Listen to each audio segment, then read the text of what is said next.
so that they have access to. All right. Okay. Oh, Christina is there too. So I'm going to start off today with a new quote because in the previous presentation, I keep using the same quote, so I thought I might just vary it up. So this is a quote from Manfred from one of his writings, and he states that today's leaders face a difficult challenge to create the kind of organization in which the orientation towards change becomes one of the core values, and to instill in an organization a culture that is regenerative.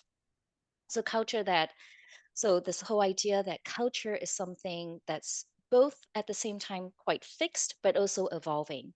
And also, one of the reasons that we designed the OCA was actually to look at the current culture, the current practices, to see if it's aligned with the stated values, and also to think forward to see what type of culture that you want to create for the future. Seeing that in today's world, there's a lot of changes, and so culture, like leadership, also has to, in some ways, evolve. Um, if you're interested in reading, because I have a research background, I like this article from Manfred, and it's called "Beyond the Quick Fix: The Psychodynamics of Organizational Culture and Change." We'll send you the presentation after this, and anything with a link, you can always click to it. It'll take you directly to the article. And what I like about this article is because it talks about culture change as a process. So I think a lot of times when we go into work, when we work with culture, it's a process that takes a while, and I think this article is a nice way to balance more of those quick fixes with something that's more considered and much deeper. Also, I would like this. Oh, I forgot to introduce myself because I know some of you. So actually, I'm Alicia. I'm a research associate at KDVI. So I was actually brought into INSEAD. My first job was to work with Manfred to design the organizational culture audit because he was fed up with it. He was fed up with designing instruments. So that was my first collaboration with him. And then subsequently, I helped him design some of the other tools that we had gone through in the previous sessions. And joining me is so I have a research background. So I do a lot of content, research and development design. And joining me today is Claire, one of our associates, and I'll let her introduce herself. Thanks, Alicia. I was so busy saying hello to everybody that was arriving, I forgot that we hadn't introduced ourselves We had to either. introduce her.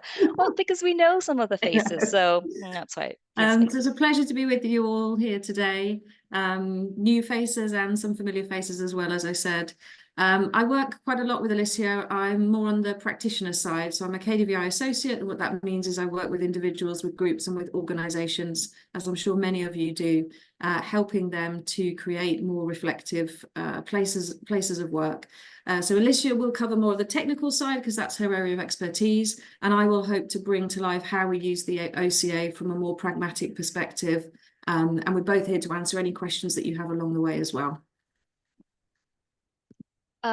And also, we like this session to be interactive. So if there are questions along the way, do raise your hand, and then we will take them along the way. So there's more dynamism in the session. I'm not just speaking for an hour.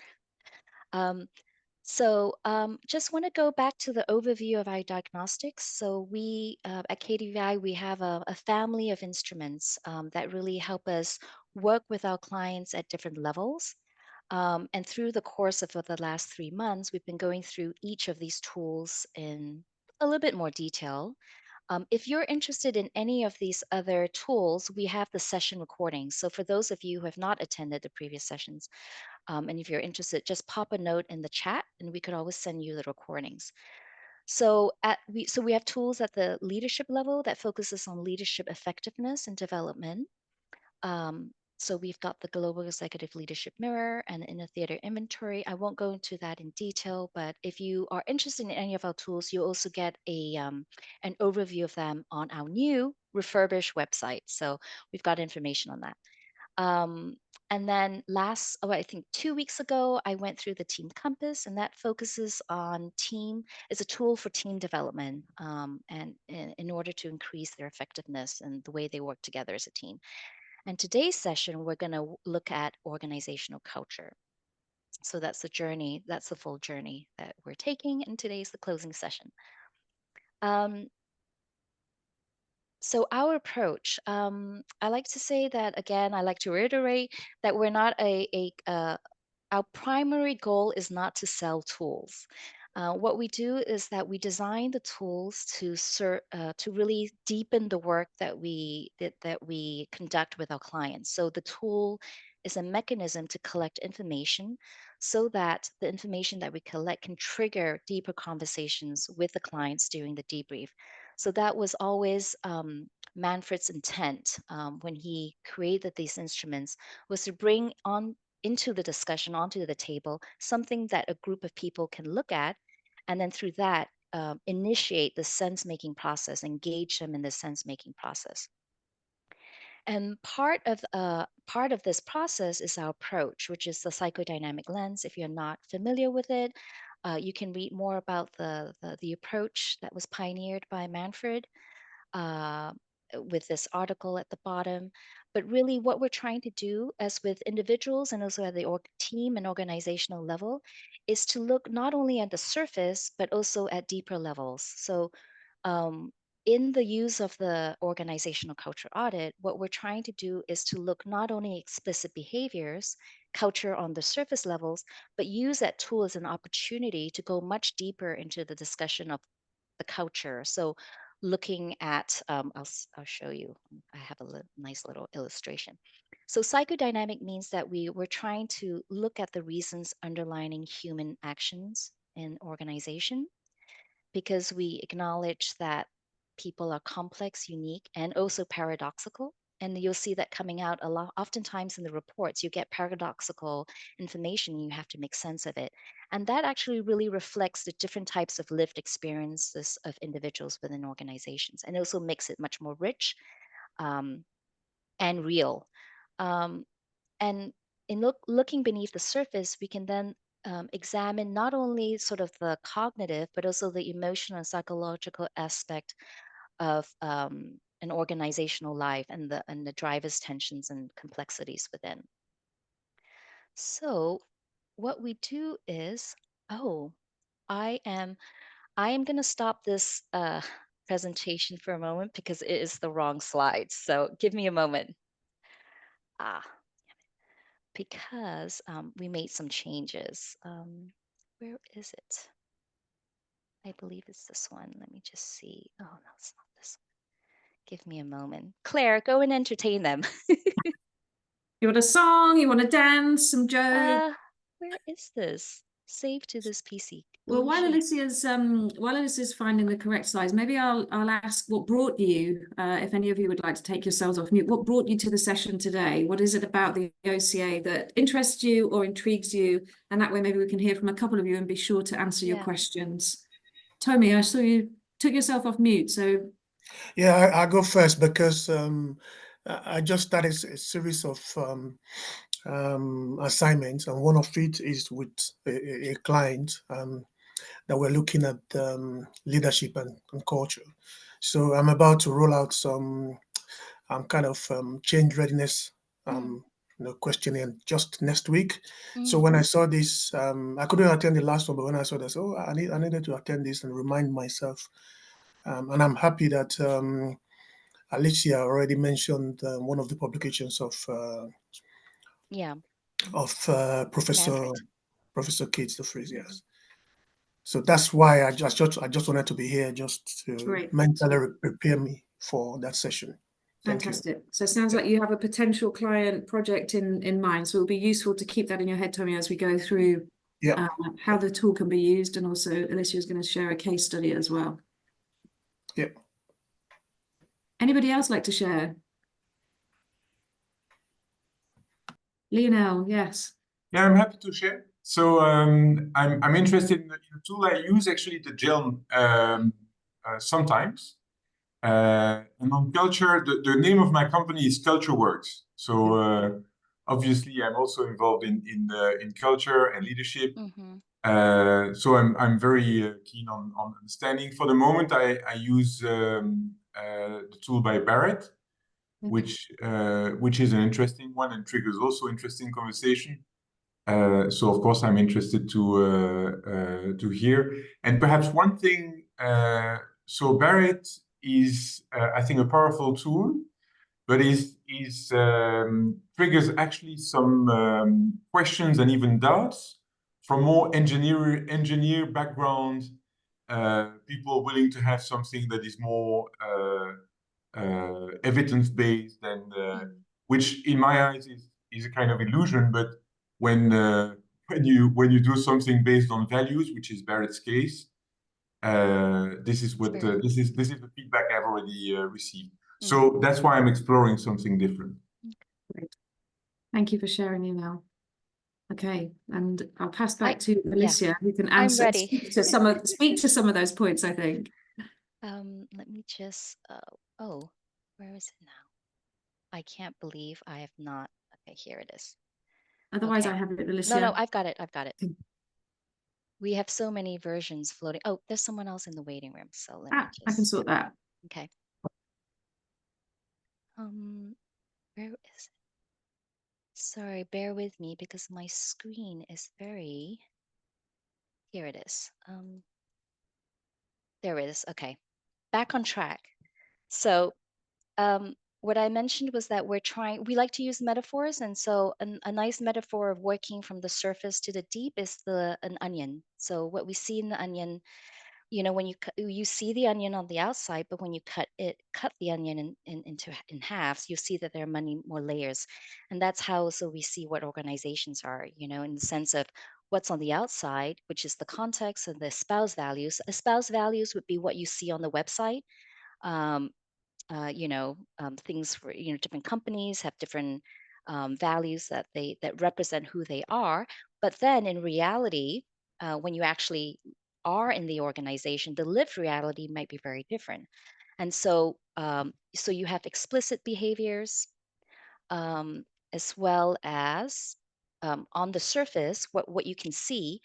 But what we want to try to do with the instrument is also look at much more deeper into the deeper layers. So what are the stories, the rituals within the organization?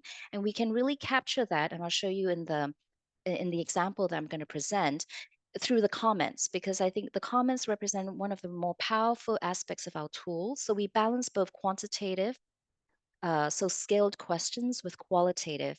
And it's really in that qualitative realm where you can really dig deep, much more deeper into the nuances and complexities of the organization. So things about what are the stories or the imagery that comes out? What are the attitudes, norms, and beliefs? Because those in turn are the ones that kind of shape or influence the explicit behaviors. And also the legacy of the founder and its purpose. So we try to tease them out through both the quantitative and qualitative feedback, and also in the debrief. So sometimes if it's not, it depends on the nature of the responses. If it's if the instrument doesn't yield that level of complexity, or it could also be addressed during the debrief. But at least keeping this in mind in the way that we use the tool. Um, so before I go into the tool, I just wanted to give you, share with you a definition of organizational culture. There are many floating around, but I think from us, I did a research, a lit review of organizational culture for about 3 years ago for a company, and so I did a lot of, I went through all the different definitions, and I tried to kind of pull up a definition that is aligned with our work with the clients, and so the way we work. So organizational culture is a dynamic system of socially negotiated assumptions, values, beliefs, and norms, which are shaped by and reinforces the way people think, behave, and make decisions within your organization. I think the emphasis here is that it's dynamic and it's also socially negotiated, which means that it is evolving, and that it can evolve over time, but it involves the involvement of people to create it. Um, and I like to share another imagery. So, how do we work with culture? We look at culture. So, the company has a vision. And on the left side, it's more the operational aspect. So anything that's very logical and cognitive. So the mission, strategy, and operations. So procedural and structural. And then accompanying that is really culture, which is going back to the Barretts. It's much more difficult to classify and quantify because it really is so variable, and the way that people manifest culture can be so amorphous and changing. And a lot of times when Claire and I conduct the OCA masterclass where we train people up on the use of the OCA, people always say culture is so difficult to pin down or define. You might have culture on the website, but the actual culture of how people live it in its different forms is so difficult to really get a hold on, because it's made up of many different assumptions, beliefs, values, and norms. And this in turn impacts the behaviors and competencies within the organization. And when we work with culture, we take these two into consideration, not only just looking at the structural aspects, but also the cultural aspects, and then those two interact to impact performance. And what the OCA does is that, and what we've noticed is that there's often a gap between aspiration, what we aspire for the company to be like. So again, those the values on your website versus the reality. And so this tool was designed by Manfred to really visualize those gaps. Not only to visualize the gaps, but also to capture what the aspirations are. I think that's also partly when we look at the OCA, it's also to look at what they imagine the organization to be. So I think it's both in the sense developmental, but also aspirational. So what an organization strives to be may be very different from the beliefs and values that are actually being played out in the organization. So our idea is that it is therefore critical to find out what those values and beliefs are before deciding what they should do. So the OCA was designed to measure the alignment between stated and actual values and actual practice. And what we did was that we, through research, and not just research, but also in our work with organizations, we actually identified a set of common, let's say, um, dimensions that represent high performing organizations. And you'll see that they're actually divided into performance related dimensions. So things like competitiveness, results, client orientation, change orientation, and then also accompanying that, and equally important, are the people related dimensions. So trust, respect, responsibility, teamwork. And what we've noticed is that a lot of times in our work with the organizations where we've used the OCA, is that a lot of times, organizations, let's take a financial institution, results and competitiveness are often top of, in terms of their values. But what we do see is that when they go through the process, they actually see that these other people related values are the foundation for a company to be competitive or to be results oriented. So when we design this, it's really the goal is to find an equilibrium between performance and people related dimensions, and to see also where the disequilibrium is. So it consists of 73 questions. It takes about 20 to 25 minutes to complete. We can have client specific categories. So really, so for example, you can cut the feedback by division role. So you could have, for example, the board, the leadership team, N-1. So we can cut the data in different ways. These categories are decided upon by the client. And it's also a great way for them to actually step back and reflect and see, and also have this process of thinking, are there subcultures within my organization? It's already have triggering thoughts about whether there are divisions or within the organizations that they want to capture. And it's available in the following languages. If you're interested in actually, we can also offer you, if you're actually interested in taking the instrument online, the survey online, because it gives you a sense of the user journey and the questions that are being asked. If you're interested, we could also send you a link, just put it in the chat. So it makes it more concrete. Any questions before I go into a case and a sample report, which might make it, which might bring it alive, bring the case alive? No. Okay, so I'm going to share a case in terms of the with the OCA, which is because it just makes it more concrete and anchored in reality. So the background is this is a 30-year-old bank. It has a legacy of the past. So it used to be in bad shape with poor results and rumors of misconduct. And initial interviews with the board highlighted culture as an issue. So this was why they requested the OCA from us. And the context were that there were divisions within the bank. So again, because we offer those categories, if the client's noticing that there are already divisions, the OCA could be a good tool to visualize it, to confirm it, or maybe to disprove it. But if they have a hypothesis, you could use these categorizations as a way to either confirm or disconfirm your hypotheses. So there were divisions within the bank that they noticed between the board and the rest of the organization. At the same time, there was a different type of leader that was being recruited to help shift the company culture. So much younger group of individuals that were being hired. Um, so the purpose of using the OCA was to make culture more explicit and tangible. So again, going back to this, when I mentioned, people find it culture is sometimes very amorphous, and so using this process was a way to give language to it. And to really give them even an opportunity to discuss it or to give it more shape. It is also to use to explore specific challenges within culture, surface differences in opinions in an objective manner, and to use the insights. And part of the plan was also to use the insights to link it to a leadership development program. So I remember, I think Lionel, you mentioned that you were talking about leadership and culture. So we often also use the OCA in tandem with our leadership tool because we see leadership and cultures inextricably linked. So we always try to work at those two levels when we can.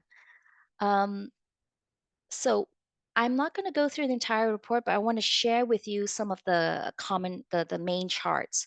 Gives you a flavor. This is only an hour, 1 hour session, so both Claire and I are not able to go through it in very, very great detail, but it at least gives you a sense of the tool. If you're interested in it, you could always take a call individually with each of us, and that we could address your particular need and see if it's fit for purpose. But this just at least gives you a taster. So what you get, the main chart, the main visualization is the overview, organizational view. So values versus practice. So 16 people engaged in the process, and you'll see that values is represented by the red line and practice by the gray line. And the purpose of this chart is really just very quickly to show them where the gaps are, whether there is alignment or misalignment in terms of the value that's accorded, that's considered important, and in practice. So you'll see for this bank, for example, competitiveness and client orientation are rated very high, but they're also, in terms of practice, you also see that there are areas with the biggest gaps. So very quickly, you're able to look very quickly to see what are the core values of the organizations, what the practice looks like, and then to look at the gaps. Oh, sorry about this. It's someone's trying to call. I'm gonna, oops. Just gonna. Next is we have the ranking of values in order of most to least important. So this is a way to represent those values in a much more easily accessible way. So for example, for this organization, you see that the top values, it's a bank, so it's not uncommon that the top values are client orientation, results, change, and competitiveness. And then what you see also in terms of the lower rated dimensions are social responsibility, fun, learning, respect, and trust. But it gives you a very quick way of really getting a sense of the organization on what they value and don't, and what takes lesser precedent. And here you get to see the gaps. So for example, this visualization shows you the order of the values of what's important. I'm sorry about this. Let me just, wait, hold on. Wait, just, okay. What's important and the biggest gaps. So, oh God, I'm sorry about this. It's just my child is calling, and oh, okay. Um, so you'll see that, for example, the most important one of the most important values are client orientations, results, and change. And you see that in these values, they're also the areas with the biggest gaps. But this helps with prioritization in the sense that when they look at something like that, they'll see that, for example, competitiveness was rated quite high and had the biggest gaps. Having said that, you still don't get a lot of information. You just get it on a very surface level. And so, what we would try to do is also complement the quantitative feedback with qualitative feedback because it gives you more nuanced feedback to the organization. And that's where we go back to the leadership onion. And that is a way that we can really map out through the comments the much more deeper layers of the organization so that you could actually see really the motivations and the drivers that explain where the gaps come from. So what I like to do with the comments is that I actually look at the comments and I map it onto the leadership onion or the organizational onion. So from interviews or from even from the feedback report, you can get information about the context. So for example, for this organization, there's actually an imperative to change. They have uh, they have operational profitability, but they're actually really looking towards long-term sustainability and retaining the next generation talent. So that's really the strategic focus. So whenever we look at the OCA and culture, we also want to look at what's the strategy that the organization has, and is the culture fit for purpose for achieving that strategy. So really, their focus is they're actually successful at the moment, but they really want to think about sustainability and also bringing in the next generation into the bank. So the espoused values, again, you see that it's client orientation, change results. For a bank, it's really very competitive oriented, performance oriented. But then through the comments, and what I like is that this then really brings the organization, it gives color to the organization. And so what I try to do is I try to pull out common themes that come out through the comments. So you'll see that some of the undermining behaviors are the lack of responsibility or ownership. So people hiding behind others, there's micromanagement, blaming and shaming. I like to use quotes because this represents the voice of the individual. It's not just a quantitative tool. These are actual lived experiences from people providing feedback. There's also indications of silos, so a history of pockets of people isolating from the rest. And I think the word history is very important too, because you see that there's something fundamental about that. There's a history of doing certain things. So although they might aspire to certain values, there is in practice a precedent or something that's already quite grounded and set in place that's governing the behaviors of people that can actually, going through this process, will shed light into why they behave the way that they do, and that there's also a lack of trust and conflict. I won't go through it in detail, but I think what I want to do is just show you the top line is that through the feedback, you can actually really pull to really go much deeper into the way the organization operates in order to get a better sense of the culture. Some other things that you can pull out, not just undermining explicit behaviors, are dynamics. So going one more layer down is the tone at the top. So, they want to be sustainable, they want to change the way of working, they want to attract new talent, but the way that they're working is that it's still very top-down decision making, which might not conform to the values of the next gen. There's also management the MD interference, micromanagement, and lack of role modeling and tone at the top. And that's very important because I think a lot of times in culture, the way leaders behave have an impact on the way people perceive culture and live the culture. So, for example, in an organization, if you say that trust or collaboration is important, but the leaders are not doing it, it actually generates skepticism. So there's a gap between, what the the stated values and actually what leaders are doing. And it's also creating that awareness that and the awareness that it's important for leaders to role model the values. If not, it's very hard to propagate it throughout the organization. And that's also a resistance to change. Although they want to change, there's comments about resistances to change. Um, and then much more deeper is underlining mindset. So all this comes from the comments, the analysis of the comments. So again, it's an approach that we would take in the analysis of the results, not only looking at explicit behavior. So there's a sense of a culture of complacency, there's apathy, lack of sense of urgency. There's a lot of individualism that takes place, that's manifested within, that's being observed by those providing feedback, and that they really work in a very task-driven and firefighting way. And finally, it's the legacy. So again, there's historical practices that really shape. So although an organization might aspire to a certain set of values, there are historical practices that are very ingrained in the psychology of the people that shape the way they behave. And all this is to say that I think going through this, you're able to have much more material to really have the conversation about culture beyond just values, what the values are. Because values, if you see, it's just a word. Like trust is a word, or teamwork is a word.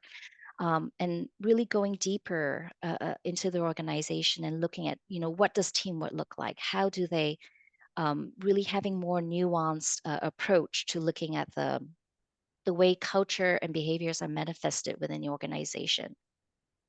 Alicia, Yes, Robert has a question. So yes, let me ask the question, but Robert, yes. please also elaborate.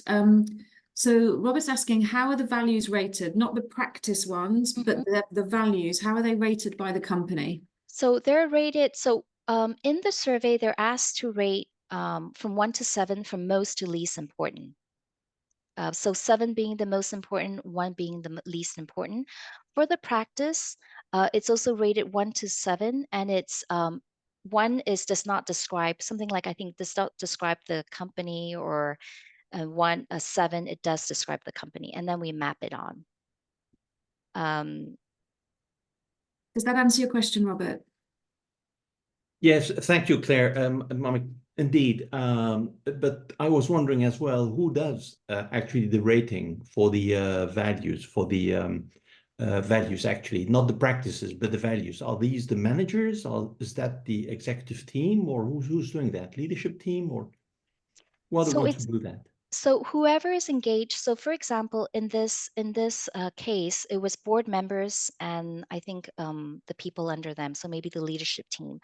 So Okay. the idea is also to get, so for example, this is a good entry point to this. So you can divide, as I mentioned, you can divide the data into categories. So for example, there were 16 individuals, 3 of them were board members. So you can actually look at the board members' ratings. So what do for example, we'll ask the board members, what are the core values of the organization?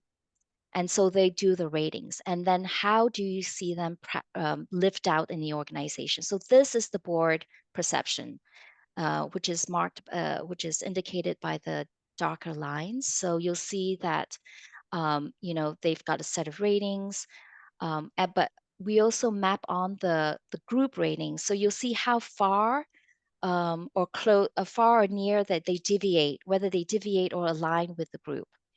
And this is not surprising. A lot of times when we ask the board versus other stakeholder groups, we do see that the board has a different role. I think, again, to mention this, sometimes the values might vary because they have a different role and view of the organization. And sometimes the differences are not necessarily, let's say, bad. I think it's only it's really because it's a perception and because they're operating at a different level. I think where it becomes interesting is really then when we look at the comments, which are the undermining behaviors that really undermine or derail the organization or prevent them from being Thank more you. effective. Yeah. And then you see that this is the rest of the organization, 13. It's not surprising that it's very much closer to the group norm average because it's a bigger population. But you'll see that I think here it's very clear that the board there's definitely a difference in the way the board perceives the values and the way it's being practiced versus the rest of the organization. Um, and then you can compare perceptions. I'm also mindful of time, but I wanted to share, I think, yeah, you can compare board values. So, for example, client responsibility, trust, and teamwork are important for the board. Whereas you see that for the rest of the organization, it's really more performance oriented, client orientation, results, competitiveness, and change. Whereas you see trust is much lower in the categorization. So this gives you some information, but you don't know the mechanism of why. I think here it just shows that there are differences. And I think this is then the great piece. If you bring the board and the other 13 individuals into the room to discuss, it's to really to create that bridge between the perceptions. We don't know why these differences exist, and we don't know why the board, for example, prioritizes trust and teamwork fairly high up. But I think the way that we use the OCA is also as a sense making um, tool. So where the results are with the results, we actually want to bring those individuals into the room to actually have the discussion. So it actually initiates the discussion about culture.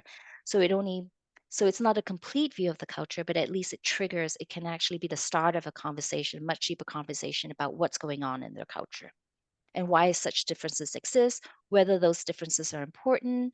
Um, and also, I think one other thing I did not mention is that in the reflective feedback, so the qualitative feedback, we also ask them what new values are needed. So it's not only looking at their current situation, but what new values are is needed for the organization to thrive in the future. So it's also not just looking at the present, but also being more future oriented. And I think now with the world changing, changing at the rate it is, and also I think recently, since the pandemic, we've had more requests on the OCA, is because organizations are revisiting their culture and their ways of working. And so it's also taking a more forward thinking approach in the consideration of culture. Um, so we can use this then to really, when we look at both the quantitative and qualitative feedback, we can use this as a way to really surface the tensions and paradoxes within the organization, which is the reality of organizations. It's not a nice, neat package where everyone is aligned on the values and the behaviors. But it gives you a sense of, what the desired behavior is and what the lived behavior is.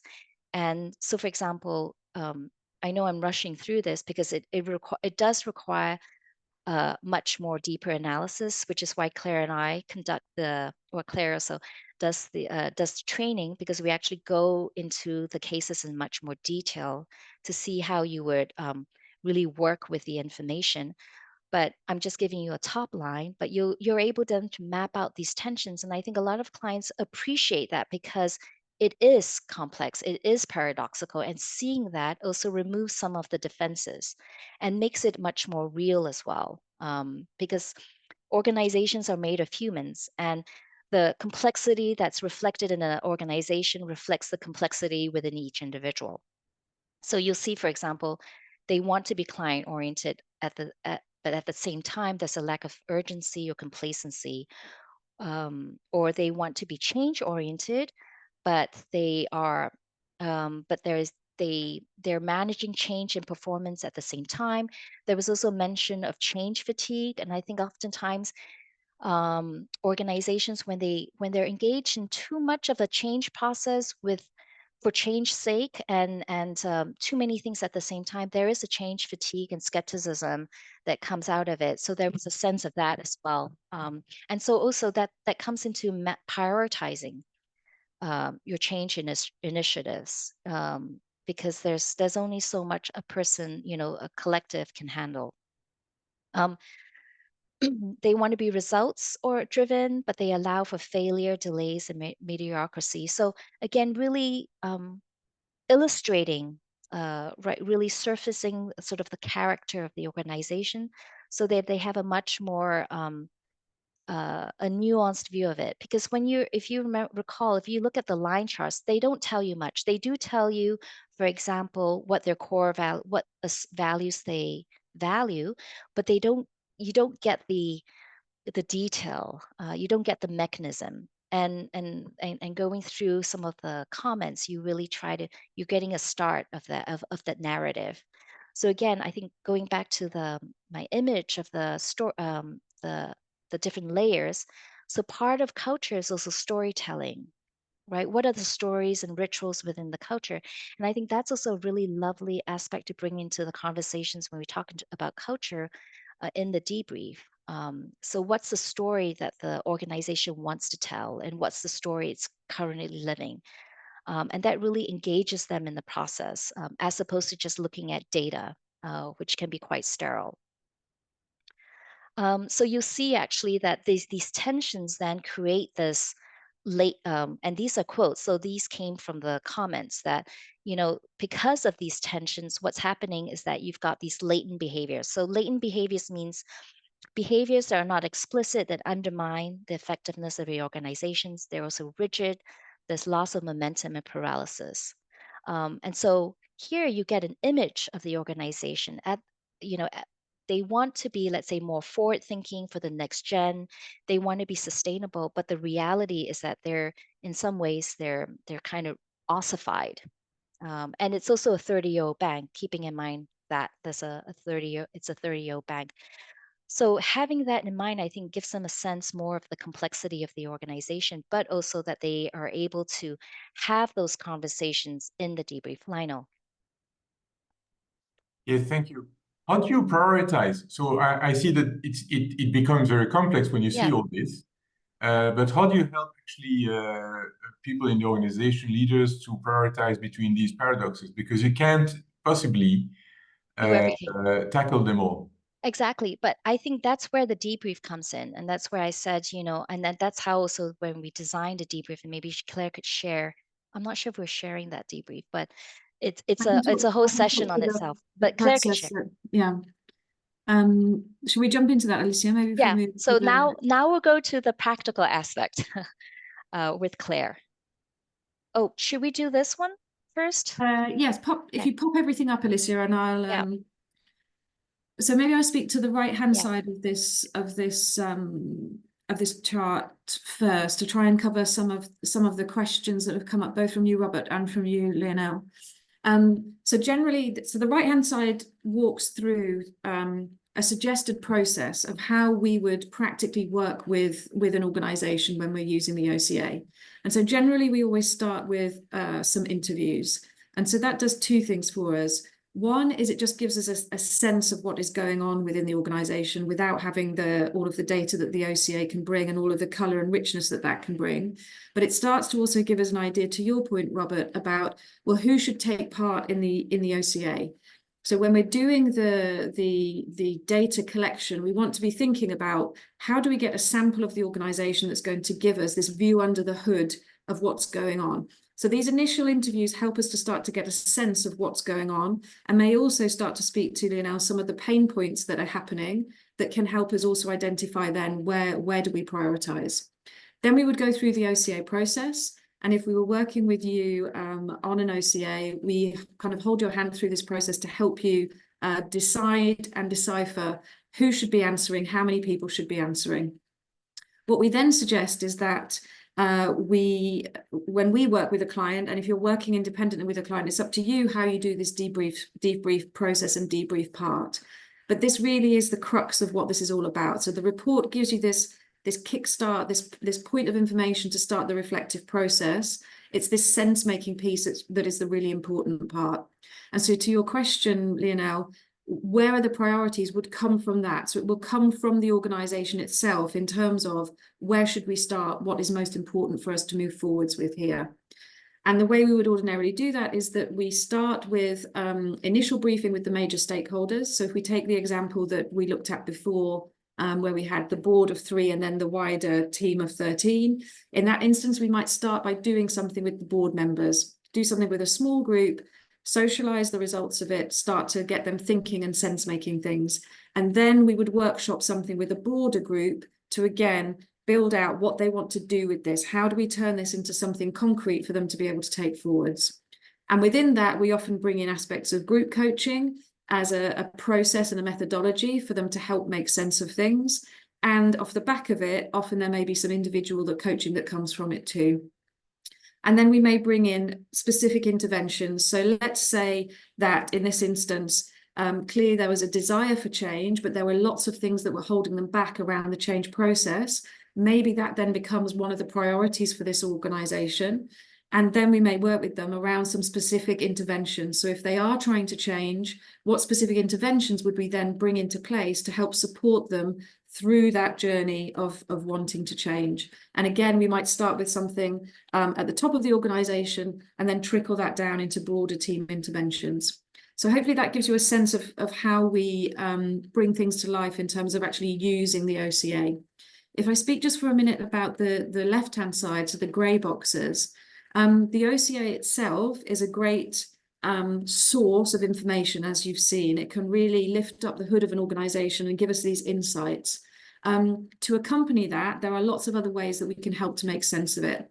So in a group, if you're using the OCA with a group of about 16, like the example was that Alicia showed, there's probably, that's of a scale and size in terms of information that's fairly straightforward to read. We've also done OCAs with 100 people. And you can imagine when you're asking 100 people for their comments, you end up with an awful lot of data.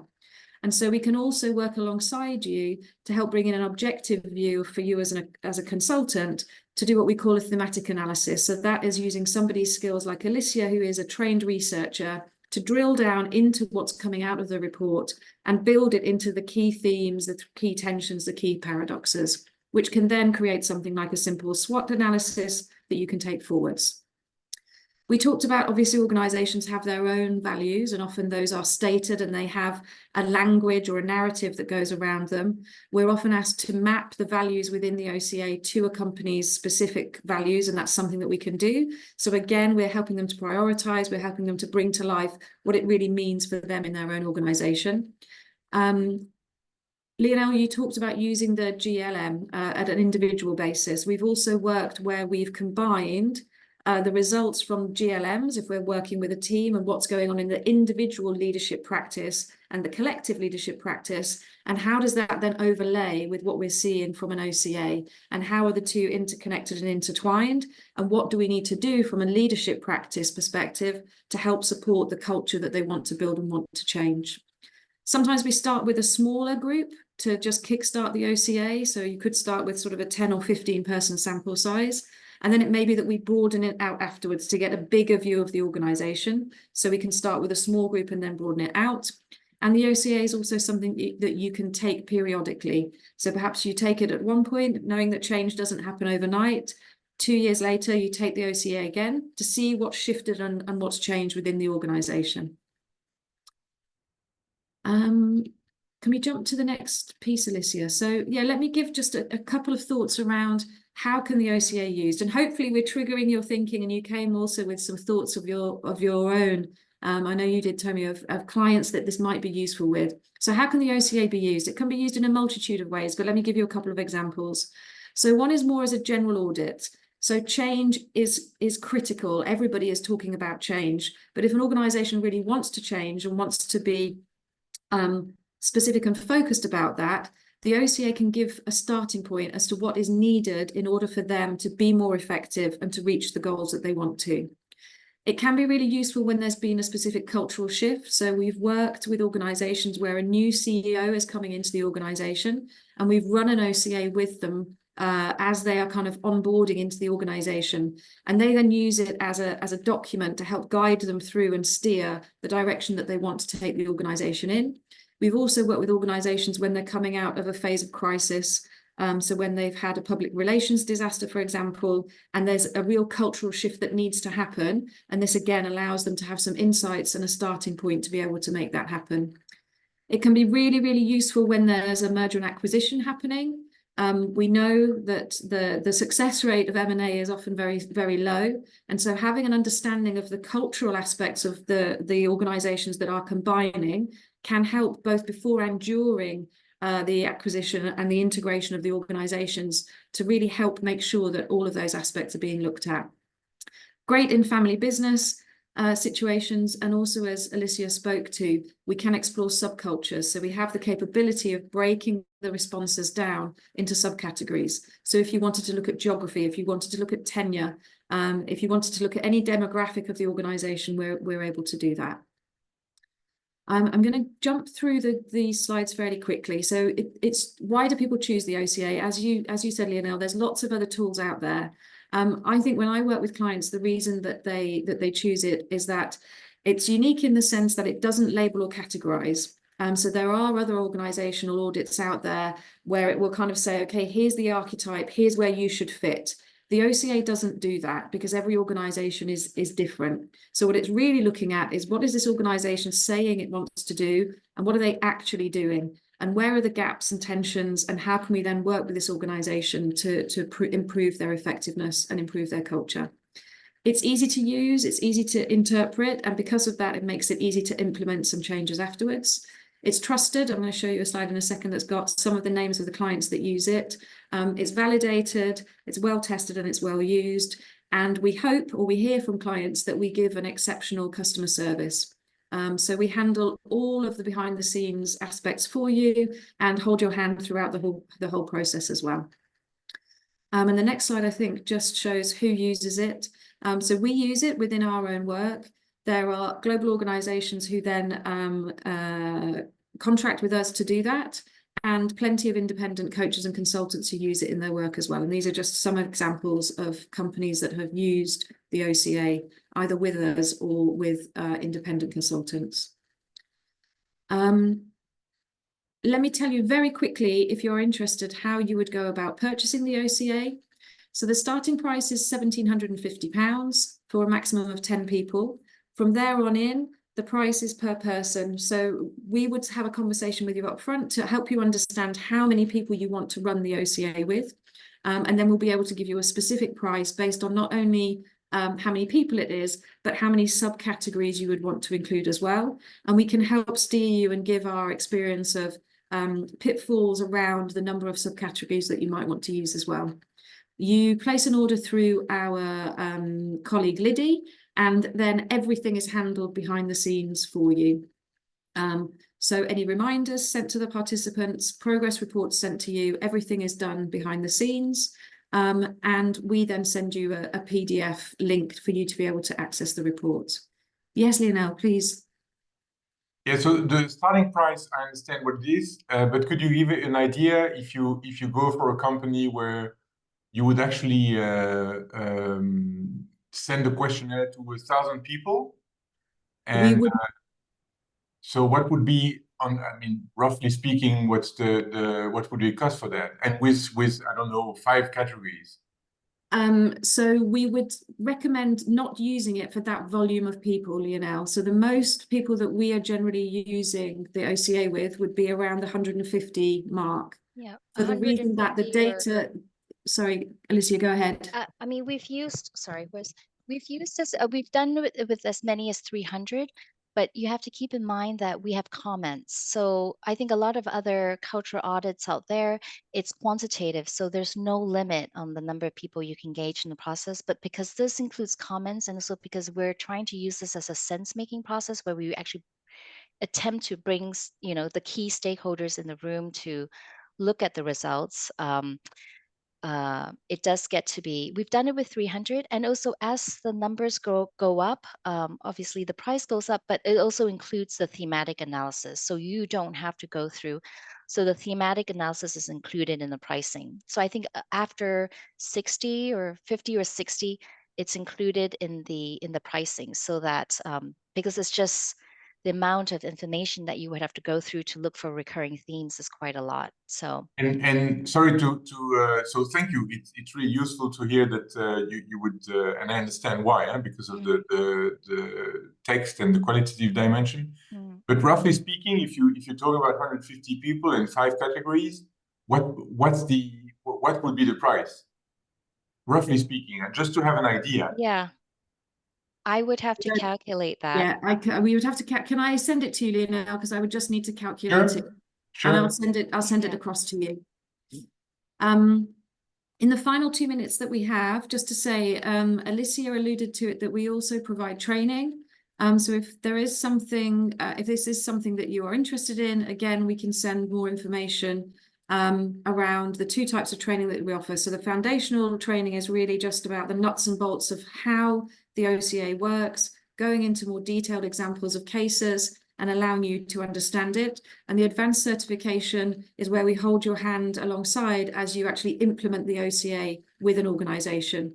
And so as you're using it with a client, we're there in the background to help you as a kind of consultant and coach with how it's being used and what the report is telling you, and how you would then be able to debrief it and sense make it with an organization. I'm conscious we're coming up to time, so we may not be able to answer any questions that there are, but at least if you fire them at us, we will be able to get back to you. So thank you all for those of you that have said you would like to get more information, recordings, and also access to it. Leonel, we owe you some information on pricing. What other questions are there?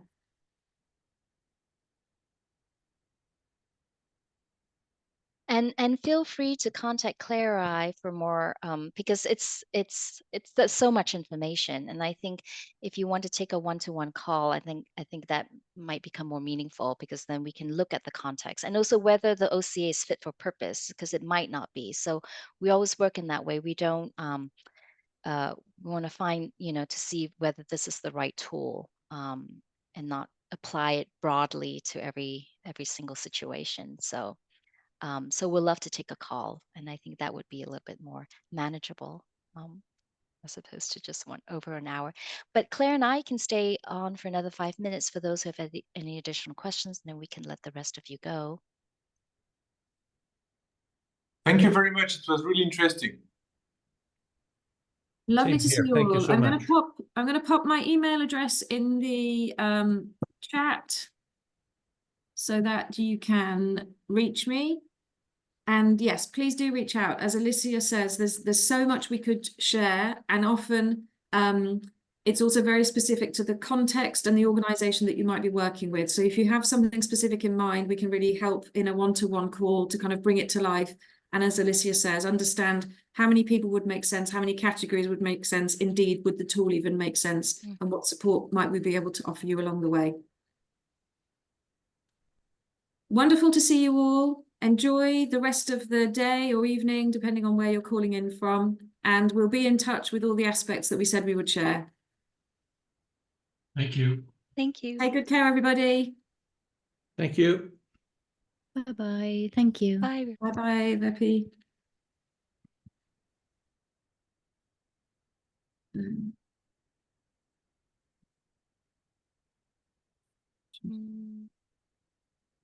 I put it in the waiting room.